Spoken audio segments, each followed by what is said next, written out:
I love this chart that you shared here about the Keiko liquidity versus market cap. I think it's a real great alpha drop. And you also mentioned that if you use this framework, you could back into some of your tokens that you own. You're loath to disclose all of your tokens. I think maybe a handful of them. I'm going to go guess that it's Bitcoin, ETH, Doge, Filecoin, Solana. I'm missing one probably in there.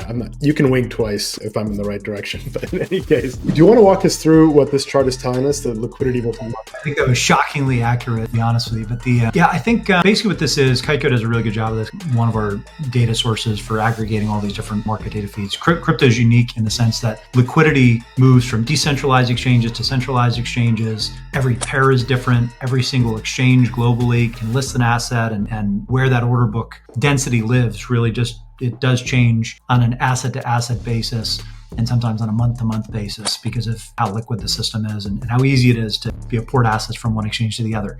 Very different from New York Stock Exchange and NASDAQ, right? You list as a public company on one of those exchanges for a reason. That's where a lot of that activity ends up centralizing. And that's one of the reasons that something like the New York Stock Exchange and ICE is arguably more of a data company than it is a financial services company if you look at how they make money as a business. A little bit of a digression, but essentially what this chart shows is what the liquidity ranking is versus the market cap ranking. And so the orange here is what the liquidity rank is. So in other words, how little slippage there is, how much real volume there is that would allow for high volume trading or large order sizes relative to the market cap. So you'll see something like Arbitrum or Filecoin, as you mentioned, anything that has an orange or gold dot that is to the left of this diagonal blue line. That means that there's more liquidity for those assets than is reflected in the current market cap. So this isn't a perfect proxy, but I do think as you look at the top assets, and I think they do these for 50 assets on a quarterly basis,